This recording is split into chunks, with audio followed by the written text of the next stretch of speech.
हे mister Numan mister Bakhtawar drama काफी ज्यादा Netflix वाली फीलिंग दे रहा है क्योंकि यहाँ पर चल रही है अब इन्वेस्टिगेशन। बख्तू हमारा भाग गया और एक ऐसा कैरेक्टर भागा है मतलब जिसकी अपनी कोई पहचान नहीं। यहाँ पर वो फौरन से अपना भेस बदल के बन सकती है बख्तावर।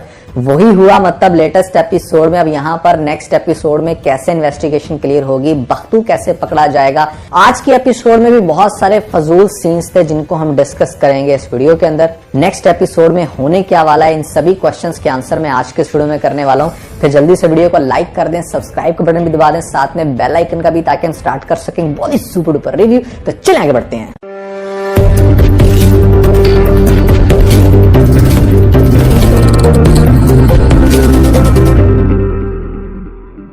सबसे पहले मुझे लेटेस्ट एपिसोड में वो सीन बहुत अजीब लगा जहां पर आपको दिखाया जाता है कि वो नूरा की इज्जत लूटने की कोशिश कर रहा होता है सलार, साथ में उसके दोस्त भी मिलकर के। 3 लोग मिलकर एक लड़की की इज्जत बर्बाद करने की कोशिश कर रहे हैं। वहां पर बख्तू को इस बात की समझ भी आ गई है कि अंदर कुछ गलत चल रहा है, तो वो फिर किस चीज का इंतजार कर रही थी। काफी देर तक वो बाहर खड़ी होकर सिर्फ मतलब बातें सुन रही थी। यहाँ पर कभी जा रही थी कमरे की तरफ तो कभी वापस। अभी वो सोच ही रही थी, लेकिन बात करने का मकसद ये है कि उसको तो रोला डाल देना चाहिए था।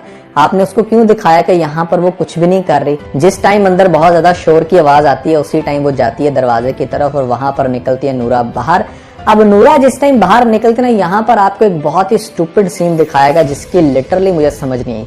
नूरा बाहर निकली है, पीछे है उसके यहाँ पर सलार भी उसके पीछे था और साथ में थी बख्तू। अब बख्तू उसके साथ जा रहा है और साथ में भैया सलार भी, दोनों पीछे पीछे भाग रहे हैं। एटलीस्ट उस पॉइंट पर तकरीबन सलार भी पहुंचता है जहां पर खड़े होकर उसने छलांग लगाई। अब उसने छलांग लगाई, उसका दुपट्टा आ गया हाथ में बख्तू के और सलार नीचे जाकर बड़े आराम से सबसे पहले फोन करके ये भी अपने दोस्तों को कह रहा है कि तुम जल्दी से रूम जो है वो साफ कर दो, क्लियर कर दो। और उसके बाद यहाँ पर वो बड़े आराम से मतलब चला जाता है उस पॉइंट पर जिस पॉइंट पर दिलावर बाहर जाकर देख रहा है। घर से बाहर कैसे गिर गई, मतलब बिल्कुल वो रोड पे गिरी है क्योंकि ये घर से बाहर निकले हैं और रोड वाली साइड पे मतलब आपको दिखाया गया नूरा को गिरे हुए। तो वो क्या मतलब यहाँ पर छलांग लगा के उड़ती हुई गई है घर से बाहर रोड पे, क्योंकि इनके घर तो काफी बड़े होते हैं, इनके तो लॉन बहुत बड़े होते हैं। चलो मान लेते हैं भैया वो कोई भी एंगल होगा। इसके बाद आपको कैसे दिखा दिया गया कि ये सब कुछ करने के बाद वहां पर सलार भी आ जाता है और वो ये शो कराता है कि जैसे वो भी इनके साथ था, जबकि भैया ये तो ऊपर था, ऊपर से नीचे आके कॉल्स और कॉल्स के बाद बाहर रोड पे। और ये सारे माजरे में सिर्फ बख्तू वहां पर क्यों खड़ा रहा दुपट्टा पकड़ के, किस चीज का कर रहा था वो इंतजार। एक बड़ा ही वियर्ड सा सीन था यहाँ पर। मुझे लिटरली इस सीन की समझ नहीं आई कि नूरा कहाँ पर गिरी, नीचे वाले ऊपर कहाँ देख रहे हैं, टेरेस कैसे बनता है वो। चूंकि जितने भी आप बड़े बंगले देख लो, यहाँ पर घर होता है, फिर उसके आगे एक बहुत बड़ा लॉन होता है, लॉन के बाद आपको आगे जाकर कहीं दिखाया जाता है बाहर रोड। तो कुछ समझ नहीं आ रहा इस सीन में क्या चल रहा है। और यहाँ पर बख्तू आखिर इतनी देर दुपट्टा पकड़ के क्यों खड़ा रहा, मेरी समझ से बाहर है। फिर सबसे मजे की बात देखो कि जिस टाइम इन लोगों ने बख्तू को देख लिया, क्या बख्तू ऊपर से नीचे आते हुए कोई भी नहीं उसको पकड़ सका। इनके घर में इतने सारे गार्ड्स होते हैं जो कि बड़े आराम से बख्तू को पकड़ सकते हैं। घर तो वही था ना, बख्तू मतलब गया तो गया कहां से, इनके घर से बाहर कैसे निकल सकता है, जबकि सब लोगों ने देख लिया था उसको छत पे। तो इतने गार्ड्स होने के बावजूद, दिलावर के होने के बावजूद, सलार वहां पर था, किसी ने भी बख्तू को आखिर क्यों नहीं पकड़ा। बहुत ही स्टूपिड सीन है। अच्छा, फिर अगली बात की यहाँ पर समझ नहीं आती कि जिस टाइम भाई तू घर आया है यहाँ पर आके तू सबसे पहले अपना भेस चेंज कर। तुझे पता होना चाहिए कि तेरे पीछे इन्वेस्टिगेशन करती पुलिस भी आ सकती है या यहाँ पर वो दिलावर की फैमिली भी, क्योंकि उन लोगों ने तुम्हें देखा। तो रात सारी उन लोगों ने क्यों नहीं बख्तू के घर अप्रोच किया, क्यों नहीं पता किया, क्योंकि इतना तो पता ही है ना कि यहाँ पर बख्तू की बहन कहाँ पे रहती है, तो बख्तू भी वहीं पे रहता होगा। क्यों नहीं दिलावर की फैमिली ने अप्रोच किया भैया बख्तू को।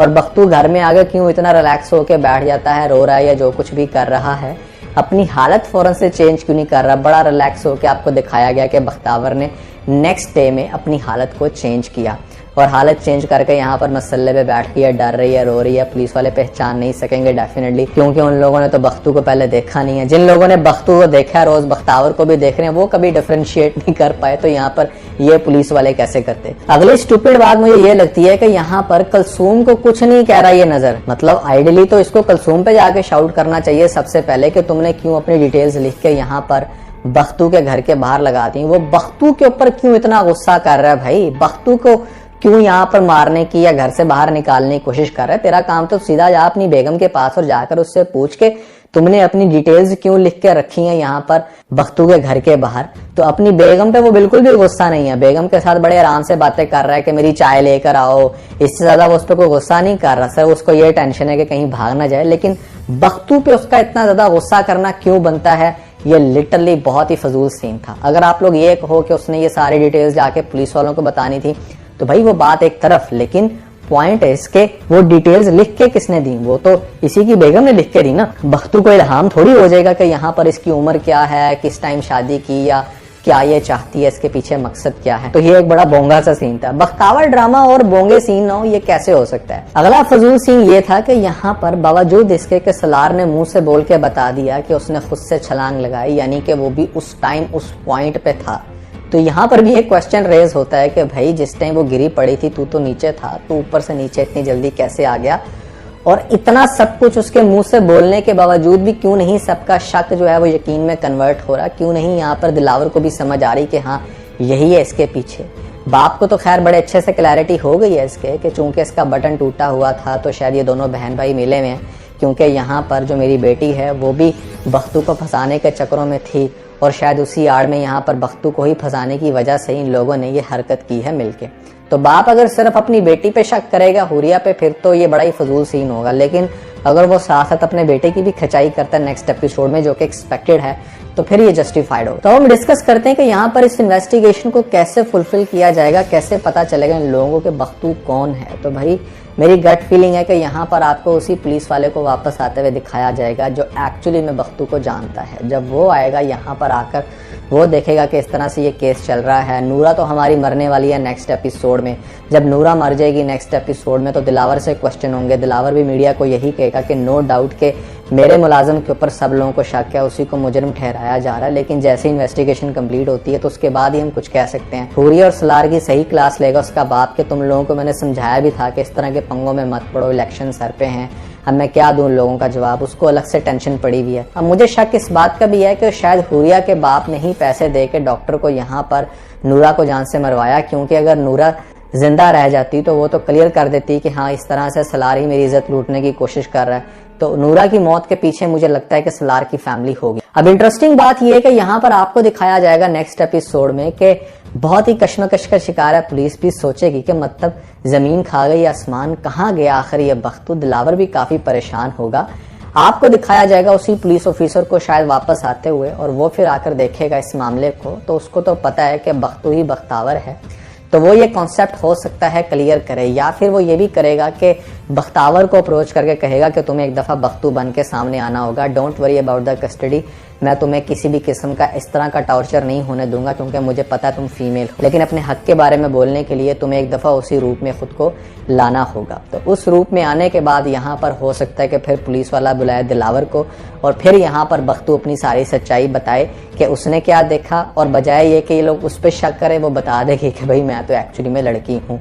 तो इस तरह से ये मामला क्लियर हो सकता है, ये इन्वेस्टिगेशन होगी क्लियर, जिसके बाद आपको दिखाया जाएगा कि सलार का बटन टूटना और उसकी बॉडी लैंग्वेज के साथ साथ बहुत सारे दूसरे घर के हो सकता है सीसीटीवी कैमरों की भी फुटेज ली जाए, जिसके बाद क्लियर ये हो कि उसकी मौत का जिम्मेदार एक्चुअली में कौन था। क्योंकि बख्तू तो फॉर एनी रीजन नहीं हो सकता, क्योंकि बख्तू तो लड़का है ही नहीं, वो तो है ही लड़की। तो लड़कियों को तो भैया ये सेफ साइड होती है कि उनके ऊपर वैसे भी शक कम, और ऊपर से ये तो खुद से लड़का बनी फिर रहा। तो ओवरऑल ये रहा भैया मेरे अकॉर्डिंग रिव्यू। मुझे लगता है कि कुछ इस तरह की स्टोरी चलेगी। आप लोगों के अकॉर्डिंग क्या होगा कॉमेंट्स में मुझे जरूर बताइएगा। साथ में आप लोगों को बताना चाहूंगा कि भैया हमारे व्लॉग्स अब प्रॉपर आ रहे हैं मिस्टर नुमान व्लॉग्स चैनल पे। लेटेस्ट व्लॉग भी सुबह लॉन्च होगा, जिसमें मैंने आप लोगों को बताया है कि यहाँ पर किस तरह से मैं वीडियोस बनाता हूँ। इस वीडियो का एक शॉर्ट भी हमने लिया है, उसके अंदर काफ़ी इंटरेस्टिंग वीडियो होगी। अगर आप लोगों ने नहीं देखा मेरा लेटेस्ट व्लॉग तो ऊपर लिंक मिल जाएगा, जल्दी से लिंक पे क्लिक करके वीडियो देख के अपना फीडबैक मुझे ज़रूर दीजिएगा।